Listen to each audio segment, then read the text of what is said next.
যাই আলহামদুলিল্লাহ, আমাদের মাঝে একটা প্রশ্ন এসেছে। এক ভাই প্রশ্ন করেছেন যে এক এমপি সাহেব এক জনসভায় বক্তৃতা করেন যে ধর্ম এবং রাজনীতি ভিন্ন ভিন্ন, অর্থাৎ ধর্মের সাথে রাজনীতির কোনো সম্পর্ক নাই। তারপর এলাকার কিছু লোক এমপি সাহেবকে সমর্থন করে আর কিছু লোক এমপি সাহেবকে সমর্থন করে না। এখন ওনার জানার বিষয় হলো, এমপি সাহেবকে যারা সমর্থন করেছে তাদের শরীয়তের বিধান কি, আর যারা সমর্থন করে নাই তাদের ব্যাপারে শরীয়তের বিধান কি। যাই হোক, আলহামদুলিল্লাহ আমার ভাইয়ের প্রশ্নটা অনেক সুন্দর, আমরা সেই অনুসারেই উত্তর দিব ইনশাআল্লাহ। তো প্রশ্নে বর্ণিত অবস্থা আমরা সকলেই বুঝতে পেরেছি। এমপি সাহেব আমরা সকলেই চিনি, যিনি বলেছেন ধর্ম এবং রাজনীতি এক বিষয় নয়। কিন্তু আমরা বলবো ধর্ম এবং রাজনীতি একই বিষয়, অবিচ্ছেদ্য অংশ। ধর্মের সাথে রাজনীতির সম্পর্ক আছে। আমাদের নবী বিশ্বনবী মুহাম্মদুর রাসূলুল্লাহ সাল্লাল্লাহু আলাইহি ওয়াসাল্লাম রাজনীতি করেছেন। মক্কা থেকে মদিনায় যাওয়ার পরে মদিনা পরিচালনা করেছেন, রসুলের তত্ত্বাবধানে মদিনা শাসন করা হয়েছে। প্রত্যেক সাহাবায়ে কেরাম, খুলাফায়ে রাশিদিন যারা, আবু বকর সিদ্দিকের যুগ, ওমরে ফারুকের যুগ, উসমান রাদিয়াল্লাহু তাআলা আনহুর যুগ, এরকমভাবে খুলাফায়ে রাশিদিনদের যুগে তারাও ছিলেন, কেউ ছিলেন অর্ধ পৃথিবীর বাদশাহ, কেউ ছিলেন পুরা পৃথিবীর বাদশাহ, কেউ ছিলেন কোনো মহল্লার রাজা বাদশাহ। এরকমভাবে খুলাফায়ে রাশিদিন দেশ পরিচালনা করেছেন। এখন যদি এমপি সাহেব এই কথা বলে থাকেন যে ধর্মের সাথে রাজনীতির কোনো সম্পর্ক নাই, তাহলে উনি ধর্মও বুঝে না, রাজনীতিও বুঝে না।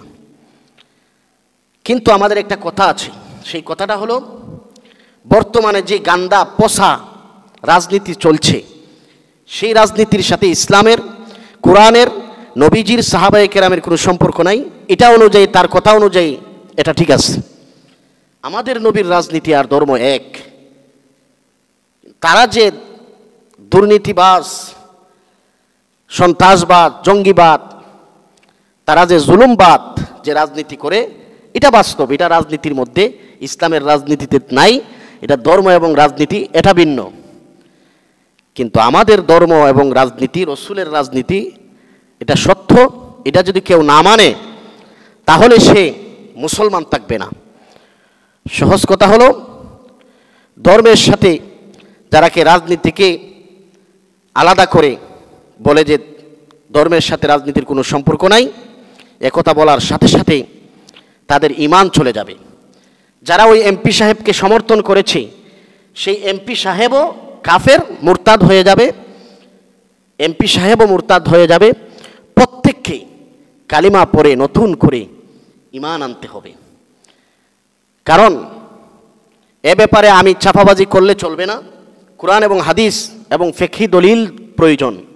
আপনাদেরকে বলে দেই, কুরআনুল কারীম সূরাতুল মায়েদা আয়াত নম্বর 44, আল্লাহ তাআলা বলেন, ওয়ামাল্লাম ইয়াহকুম বিমা আনজালাল্লাহু ফাউলাইকা হুমুল কাফিরুন। যারা আল্লাহ তাআলার নাজিলকৃত হুকুমকে মানে না, সে কাফের।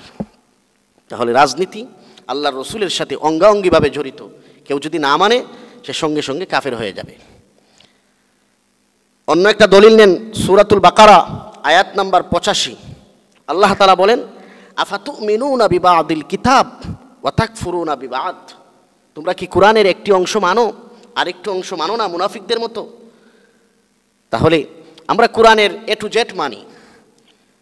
সূরা ফাতিহার আলহামদু থেকে নিয়ে একবারে নাস শব্দের শেষ পর্যন্ত আমরা মানি। তাহলে আল্লাহ বলেন, কোরআনের এক অংশ মানো, আরেক অংশ মানো না, তাহলে তোমরা কিভাবে মুমিন হবে? তাহলে সে কাফের হয়ে যাবে। এটাই বাস্তব। আরেকটা দলিল ফিকহিয়া থেকে নেন, আদ-দালাইলুল ফিকহিয়া আল ফাতওয়া হিন্দিয়া, সেই কিতাবের 2 নম্বর খণ্ড 79 নম্বর পৃষ্ঠা মাকতাবাতুল আতিক, সেই পৃষ্ঠার মধ্যে লেখা আছে, যারা যে কোনো ব্যক্তি কোরআনের একটা অংশকে অস্বীকার করবে ফাকাত কাফার, সে কাফের হয়ে যাবে। তাহলে বোঝা গেল কোরআনের সাথে ধর্মের সম্পর্ক আছে, ধর্মের সাথে ধর্মীয় রাজনীতির সম্পর্ক আছে, সুরাজনীতির সম্পর্ক আছে, কুরাজনীতির সম্পর্ক নাই। আরেকটা দলিল নেন, আল ফাতওয়ায়ে বাজ্জাজিয়া মা আল হিন্দিয়াতি, 12 নম্বর খণ্ড 191 নম্বর পৃষ্ঠায় লেখা আছে, যে ব্যক্তি কোরআনের কোনো অংশকে অস্বীকার করলো সে কাফের হয়ে গেল। এজন্য আমরা কোরআনকে মানি, ধর্ম এবং রাজনীতি এক। আরেকটা দলিল নেন, ওয়াকাযা ফি আপকে মাসাইল আর উনকা হাল, এই কিতাবগুলো আলেমরা জানবেন এবং এই দলিলগুলা খুঁজলে পাবেন। এরকমভাবে ওয়াকাযা ফিল ফাতওয়ায়ে তাতারখানিয়া, এই কিতাবের মধ্যেও আছে, যারা কোরআনের কোনো অংশকে অস্বীকার করে তারা কাফের হয়ে যায়। তাহলে আমরা দলিল সহ বুঝতে পারলাম যে ধর্মের থেকে যারা রাজনীতিকে আলাদা করে তারা কখনো ইমানদার হয় না। যারা ওই এমপি সাহেবও কাফের, যারা সেই এমপি সাহেবকে সমর্থন করেছে তারাও কাফের। আল্লাহ তাআলা আমাদের সবাইকে বোঝার তৌফিক দেন, তাদেরকে পুনরায় ঈমান গ্রহণ করার তৌফিক দান করুন। আমরা সকলে বলি আমিন।